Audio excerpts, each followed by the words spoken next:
Seattle Mayor Bruce Harrell, thank you so much for taking the time to join us. We appreciate it. Oh, thanks for inviting me, Enrique. Man, I'm very happy to be here. So far, I know now you're going to take the gloves off and start beating me up. So, Yeah, okay, let me grab my club here. So, yeah, yeah. Hey, you are, at least according to recent polling, a very likable guy right now. And I mean, I can't get like 50% of my family a favorable, rating of some sort. And you got 67%, which is really incredible. And but how are you going to use that now to really apply what needs to be done to help the city turn around, downtown, public safety, all those fun issues? yeah. Thanks for the question, Enrique. The way I look at that, and I look at any poll, is my North Star has always been, I wake up in prayer and I try to live a decent life and I try to hire and be around people that, quite frankly, are so sharp and so energetic that they can make good decisions. So I have like mayor types around me that I can trust. And if they mess up, that's okay if they're doing it with the right values, the right data, with the right conviction and commitments. And so to answer your question directly, and again, I have a few gray hairs, not as much as the two of you, by the way. No, no, no. The gel that I use, I don't color my hair. Someone asked me the other day, do I color my hair? I said, no. I said, look at the gray. No. Uh, that I think that we can use it to be as bold as we want, and people they sometimes they want a disrupting mayor. But I also have to say that sustainable change is incremental. I know a lot of the young people from the activist community, they want the disruptor. They want to, but if you look at progress, you have to do it upon layers. And so I have to calibrate between doing something bold, which I think, by the way, our downtown activation plan that we're going to unveil in a matter of weeks. I think that will take an approach to say, our downtown now, the assumptions we had in the 1960s and 1970s regarding what our downtown should look, we need to throw all that out because COVID and e-commerce and other activities, these are game changers. And so now what should a new downtown look like? So what we want to do is be able to use sort of our popularity and the people's faith in our ability to make rationally based decisions to push the envelope. And so you're going to see, and as we get into this interview, I'll sort of give some examples. But on the same hand, when I talk about shiny things are cool, but doing the basics, heck, there's not, I don't like potholes, for example. I don't like just some of the basics in city government that we neglect. And so rather than try to be so novel on the one hand, I also want good government, good solid government. So that's the calibration we try to use in our administration.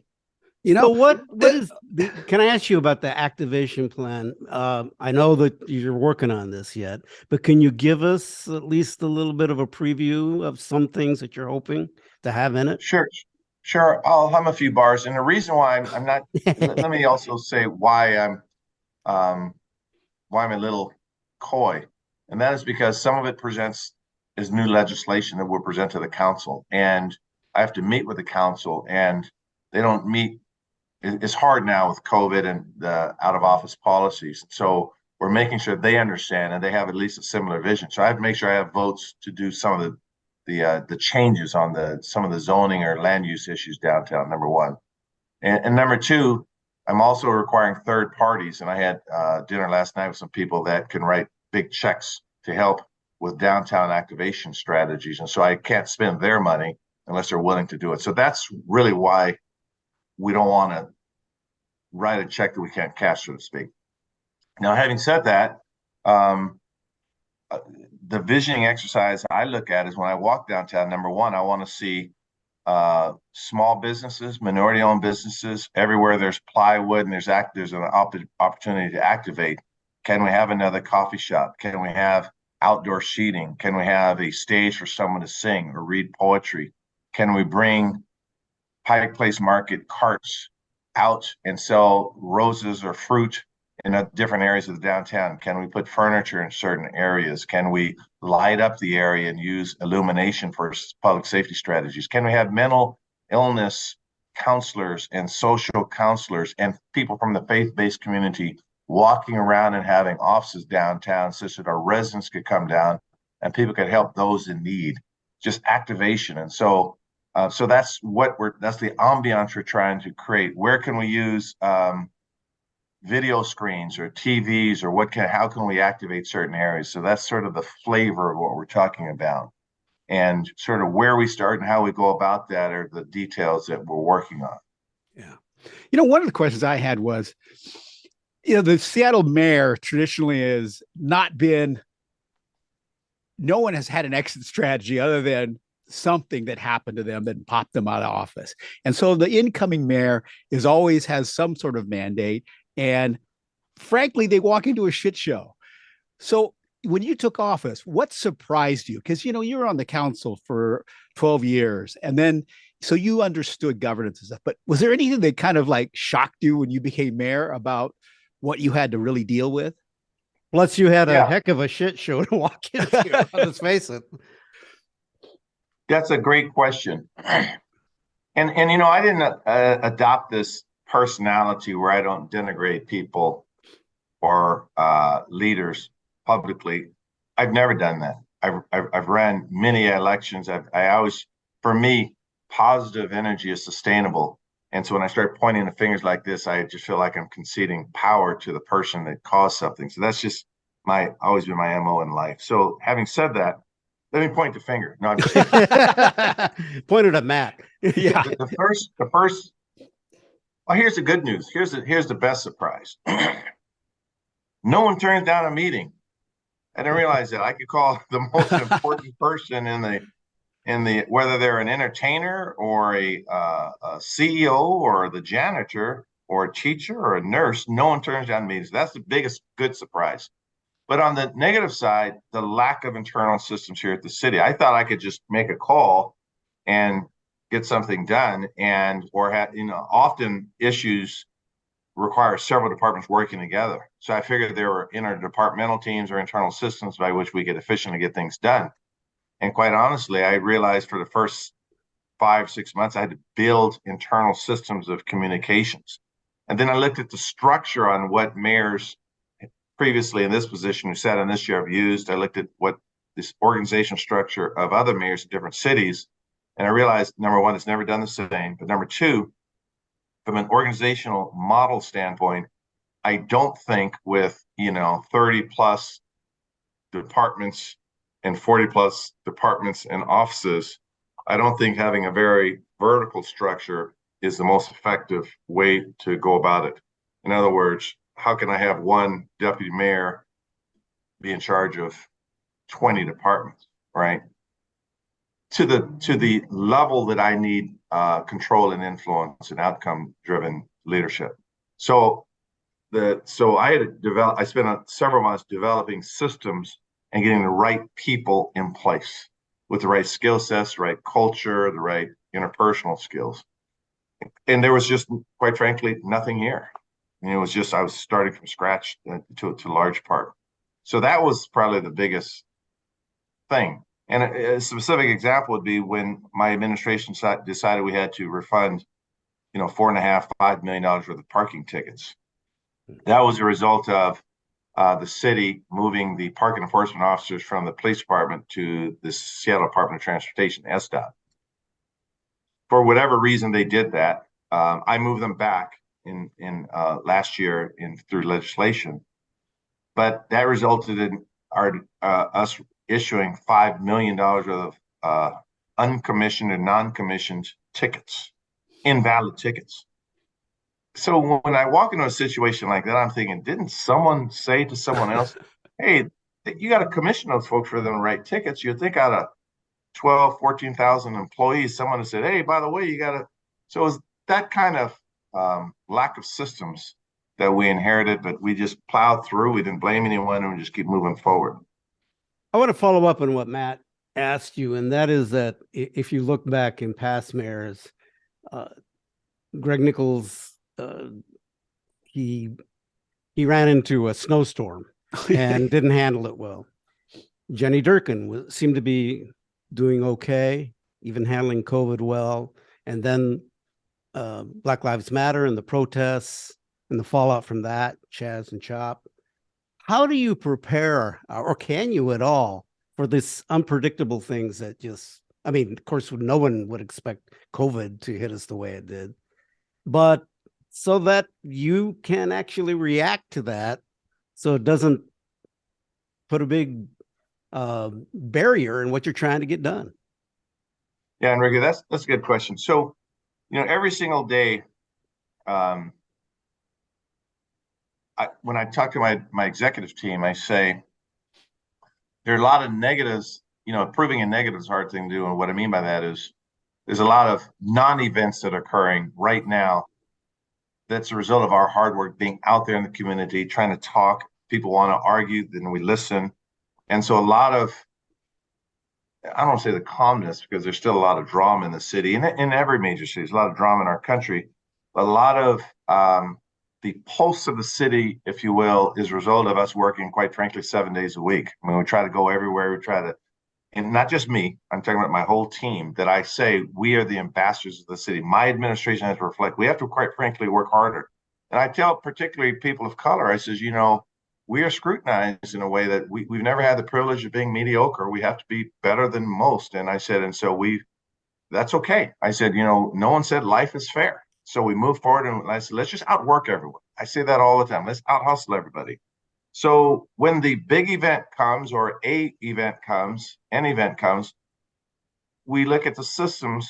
Do we have them? I'll give it a good example. I went to a conference with a few mayors, and it were the mayors that experienced either mass shootings or, a shooting situation, and how they either were prepared or unprepared, and what were the lessons learned. Active shooter scenarios. Well, we don't have an active shooter occurring today, but rest assured that if one occurs, at least we thought about it, and we may screw up. I'm not going to say it's going to be perfect, but we thought about that. Emergency management services. Are we ready for the big earthquake? So we spend an inordinate amount of time preparing for those unknowns. And hopefully, people, you've heard me say on different speeches, I said, well, I'm going to make some mistakes today. I'm going to make some mistakes. And one thing about my administration, we will admit when we make a mistake. But hopefully it's in the context of, well, they work really, really hard. They really do their research. They really do their homework. So we take it. And quite frankly, I can only spend so much time worrying about the what ifs. Yeah. There's a big earthquake, tomorrow, because right now I still have people unhoused. I have people with drug issues, addiction issues. And so those are happening now. So again, it's that calibration, and that's why it's not a 3-day or 4-day a week job. The homeless situation is interesting because it's fluid. I mean, people think it's just a thing that happens, but the complexity of mental illness and drugs, especially fentanyl, how's that changed the homelessness situation and how the city has to tackle it? Because the fentanyl epidemic is crazy. I mean, we spoke to, Chief Diaz and King County Prosecutor Lisa Mannion about it, and it's kind of the same. Fentanyl is kind of I don't know, it seems to be the driving force right now in a lot of things in the city.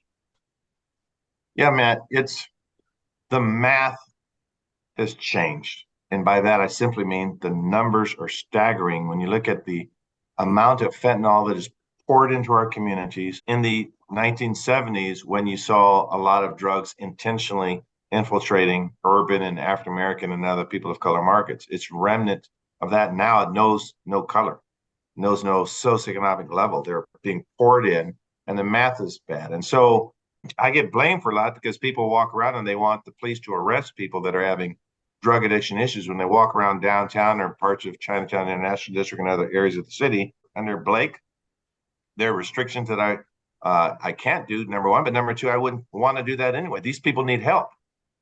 And so I'm trying to, through an executive order we're developing and through my work with the county and the monies we do give to the county, I'm trying to say, let's hammer the fact that this is a health crisis. This is a health crisis. Just like COVID was a health crisis, the drug addiction is a health crisis. Now, what does that mean? How do I coordinate and quarterback the different health centers and the different community clinics and everyone to all pour in, coupled with, I say, the faith-based communities, because quite frankly, you could get someone clean and get someone sober, and they're trying to, and I'm not saying they have to convert to a certain religion or not. I'm just talking about they have to have a sense of self-purpose. They can be a stone atheist for all I care.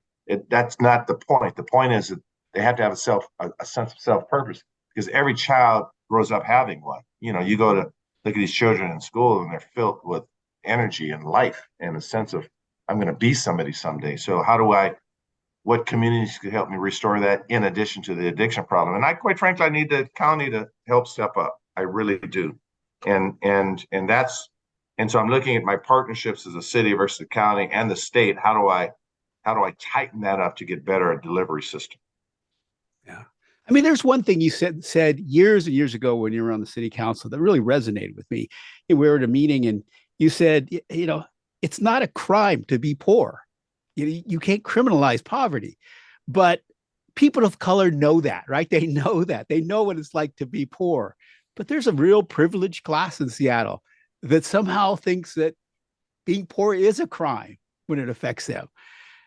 How do we raise the empathy level in the city for what's really going on? Because it's a health crisis. Man, I think that's part of my job as a leader, to be very loud and articulate on that point. That what I find very interesting is in the activist community, many of whom challenges our actions to remove and shelter people. I will say that I can't let them just die in a tent, particularly in extreme weather, hot or cold. That we have to shelter. Shelter is better than nothing. And poor people, no one just wants to live like that. I have to make that core assumption that no one wants to be poor, without food, without water, in those impoverished conditions. And a lot of the people that may enjoy either financial privilege or other privileges that a meritocracy or a capitalistic society may present, if you want to help, I say, help this person through training, education, outreach, a safety net of services, human services, such that I can get this person to self-optimize. And I think I have to hammer that narrative, because I think sometimes we focus on just, is this person sheltered or not? Well, heck, I want to do more than shelter. And they don't have to be a multi-millionaire, of course, but I want them to be self-sustaining.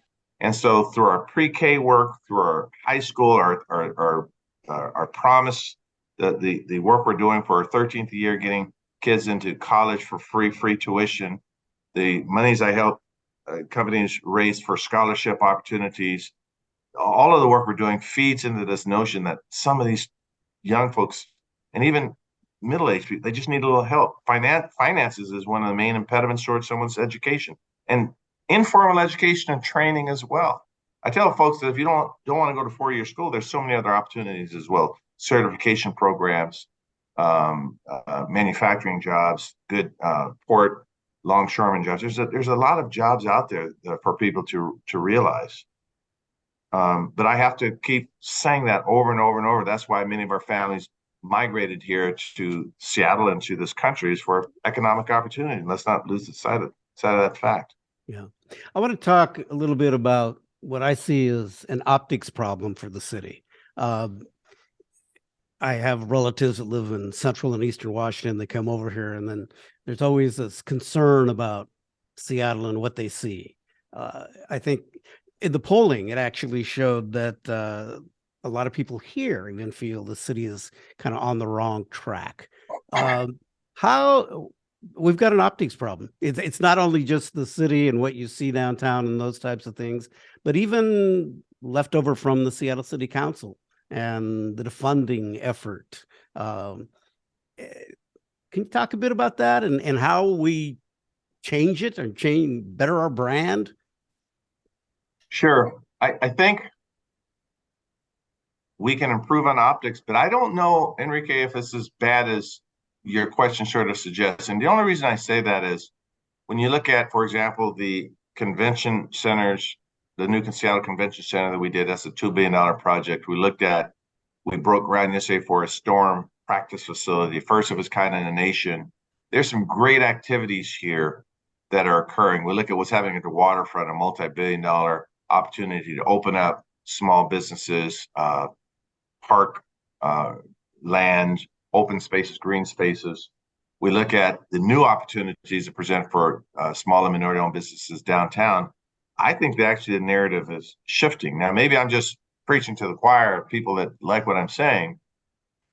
I know we have, and I put it in the context of maybe 2 years ago, right? And having traveled to different cities, and I talked to a lot of mayors from different cities in our country, and I think we got a strong narrative moving forward. And again, that's part of my job. Go down to Portland, and then you come up to me and tell me about optics, right? Yeah. Or I could even say San Francisco or Los Angeles, or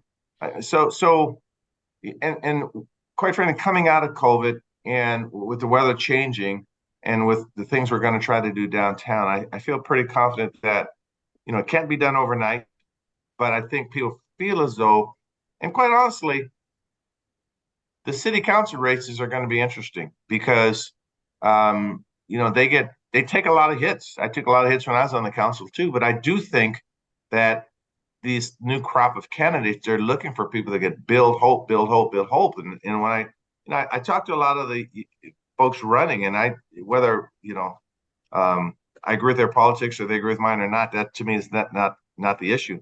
I talk about how they have to change that narrative, right? They have to help. You could just talk about the city's not doing this, the city's not doing this, the city's not doing this, or the county's not doing this, the county's not, or the state. I said, okay, but build the vision you want to build, and then that's going to keep your all your policies and all your investments are going to reflect a positive outcome, a positive vision.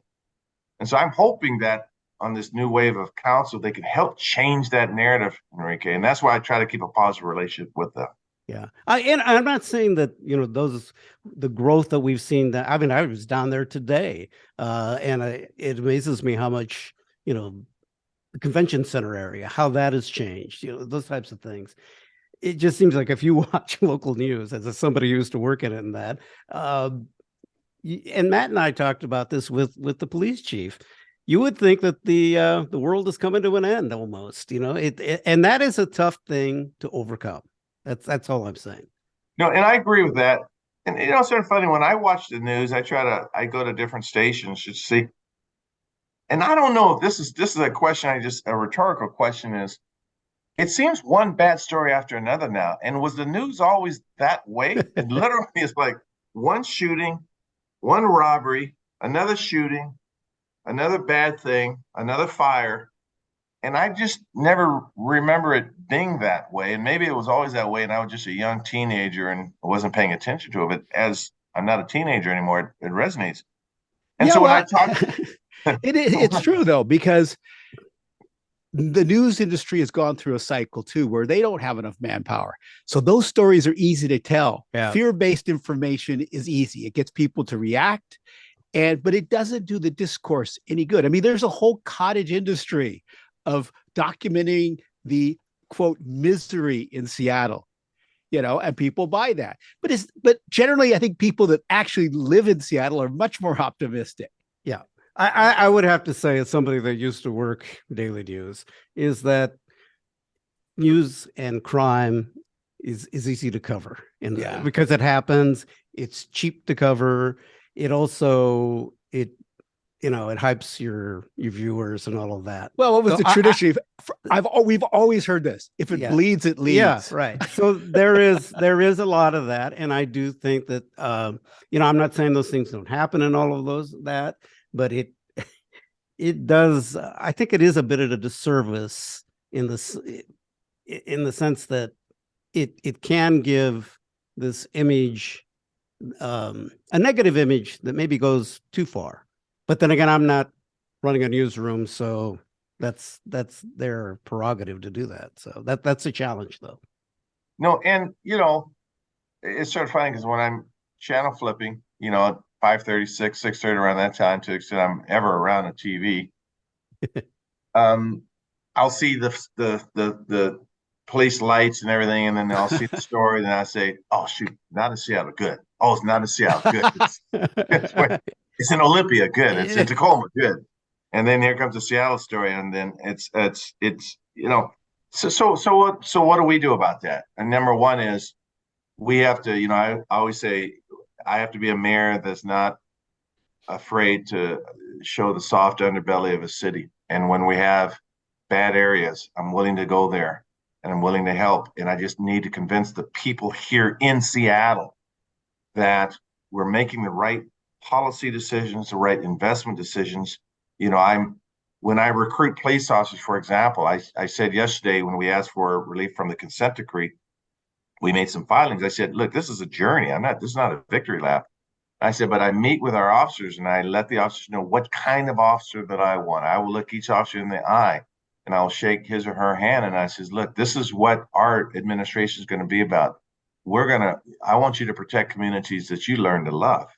And particularly when I'm recruiting, and I tell folks, you love your community, help me protect the community. That should be the calling for a police officer. And so I'm recruiting as we speak. Every day I'm recruiting. We have formal systems in place. We looked at how we're going about this to get our numbers up because I don't want to be in this situation year after year short of officers. There used to be literally one officer told me when he applied, there were 1,800 officers that applied for, a few hundred slots.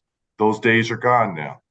But I want it to be that kind of coveted profession again. Why? Because you are protecting your community. You're not unlawfully policing your community in a bad sense. Right. Yeah. So this is sort of a personal question. How have you found it to be, you're a biracial mayor of a major urban city? What's it like? What's that experience like? So, and Enrique and I enjoyed a lunch, I think it was last week, where we had some pretty delightful conversation. And what it's like for me, Matt, is being biracial. And to be brutally honest, as a young person, I hated discussions around race. I mean, as soon as they started about, racism and white people and black people and Asian people, I would cringe. I literally would get tight in the stomach because I just didn't know where I fit in. I didn't know what to say. So silence is the best. And even as a teenager, I stayed away from these discussions. It took me, I think, decades to understand that I was given a gift to be able to look at the discussion on race from a different lens, to say, when are we going to get past it and really look at the beauty of one another as a culture? How could I still love Chinese, Japanese, Latino, and still be critical to some extent, but always know that I'm looking at their heart. I'm valuing the culture, the language, every beautiful part of it, but my life experience has me looking at the heart. And I may either love or dislike someone because of that race, and I'm going to be brutally honest about that. I don't assume anyone because they come from my ethnic background are either my friend or foe. Because when you're biracial, you just don't think in those terms. And I said to a group the other day, it was at a conference. I said, how many of you identify as multiracial? And there were I'd say about 80 people in the room. I think about like 8 hands went up, about 80. So 8 hands went up. I said, hey, you're the chosen few. And everyone started laughing. Then I said, but every hand should have gone up. Because I will guarantee you, if you looked at your DNA, you have something in you that's not 100% of one geographic area. And I said, and I want people to start thinking of themselves as world citizens. So I think, Matt, I have been given a gift, although I thought it was a curse as a young person, a gift to be able to talk about this ethnocentrism. I was at the lunch with Enrique. I talked specifically about the Japanese community and about some of the negative experiences I had in the Japanese community. I wasn't singling the Japanese community out because I'm very proud of my Japanese ancestry. And then Enrique shared some stories about his personal background being if I could share it, Enrique. Sure, go ahead. Being a little of a darker complexion person of a Latino descent and his experiences there. And so these are rich discussions that I think we have to have. And these are new discussions, by the way, that haven't had so much attention as the traditional white racism and European colonialism kinds of discussions. This is a new discussion, man. I think that's the opportunity that I have. I think it also at that luncheon where we were at, which was, and having that discussion, by the way, was because you started it, and it was rich. It was really rich, and what really struck me was all of us that were there had a story that where we'd been touched in some way about our background and the diversity of that and the kind of the issues that we face within our own cultures that came out as well. But I actually thank you for bringing that up because it was getting to know about you and things that you had experienced, I think were very important. That I also would think that it helps for young people of color to see someone like you from a couple of different backgrounds to see that and to also understand what we face and now you're in a leadership position, so that says a lot to me. But that was a really you missed that, Matt. You should have been there. Yeah, I know. Anyway, it was a really great discussion. I want to ask you about a couple of other issues, and that is that we passed this initiative 135 for this kind of social housing. Where are we going to pay for that? Yeah, well, the law that passed, I think by 57%, requires us to establish a setup cost. I think it's an 18-month period by which we'll fund it. And I met with the proponents of the Social Housing Corporation, the people that did the hard work to get it passed, about what that'll look like. So I didn't like something I'd read in the newspaper about maybe they thought our administration were not willing to fully fund it. We had some very clear, unambiguous charter restrictions on what we could do. So we're trying to figure out how do we get there. Right. So we're working on that right now. I'm talking to both council members and our central budget office on what we can do legally. It passed. It came with some level of controversy, and I asked the supporters of that initiative to work with people that did support it, such that I don't have, consortiums of housing advocates fighting each other, because I'm getting ready to announce some levy strategies on getting a housing levy passed, and I don't need this internal argument over here. So we'll find some money to do what we're legally required to do, and maybe even look at how we help them succeed, because at the end of the day, we're trying to build housing, and this could be a vehicle that works for us. But yeah, it was an unfunded kind of mandate, but we'll make sure it's we give them the monies that we're required to give. You brought up that the council is going to be changing. We're going to go through an election cycle here. A number of council members are not running for re-election, or they're going off to run somewhere else. One thing that, and we talked with City Council President Deborah Juarez about this issue, and being a public servant today, which I'm sure you're well aware of, brings a lot of just hatred and anger and divisiveness, ugliness. And I think that we're losing people to run for office for that. How do you see it? I agree. I've talked to folks about that issue, and that was the tools have changed too. I said earlier, the math has changed. The tools have changed, where between social media and everyone having a handheld camera on their phone, that you are under such scrutiny. I walk into restaurants all of a sudden, I see 4 or 5 people with their phone up. I'm like, man, I gotta watch what I order from this menu, right?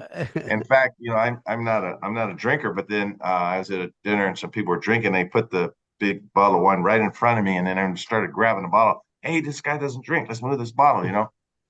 The scrutiny. I tell folks, what's driving you to run has to be the North Star. It has to be the solar powered battery that just keeps you moving.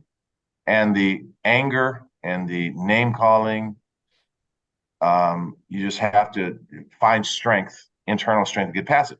It's funny because 2 people who are running, I'll keep their names out of it, they called me recently just on that issue, like, man, I didn't know I was going to get attacked like this. And I said, well, stop reading it. That's what I said. I literally said, stop reading it. I said, you don't have to read every tweet, every blog that people say about you. and literally feed yourself around, some positive stuff. Because if you read every negative comment, you're gonna go crazy. I'm hopeful that, and quite frankly, I don't know where I ask people, where do you find energy from? If you take the Myers-Briggs personality assessment, there's a Thomas Kilmann personality, so there's different tools out there. Where do you find energy from? Is it thoughtful prayer, or sitting by a stream, or in a park, or is it in Las Vegas in front of a slot machine, being at a party and people? But we find energy in different places, and wherever that is, double down, triple down on that. And quite frankly, I'm a people person. I try to surround myself around positive people. That's why when I saw you, Enrique, at the gym, you said do the show. Yeah, of course. Yeah. I mean, you two have always been real positive inspirations for me, positive friends. So I tell these young aspirants, hey, surround yourself about people that are going to get you across the finish line. Shut those critics out. Stop reading that stuff, and life will be good for you. You're doing this because it's something you believe in. So I'm trying to set the example. And trust me, there are people that take sniper shots at me all the time, and I'll just simply ask, what are you doing for the problem you're trying to solve? What are you doing other than just pointing the finger at me? And often they're not doing anything other than just pointing the finger at me. So I tell aspirants, just keep positive and find out where your energy source is. Yeah. Well, Mr. Mayor, thank you so much for taking the time. We hope we can schedule you again a few months from now and talk about how things are going here. And good luck. Just keep it up. Thank you. Yeah. Thank Thanks you. for taking the time. Yeah. Thank you, Matt. You guys have a great day. Thank you very much. All right. Okay. Thank you, Mayor. All right.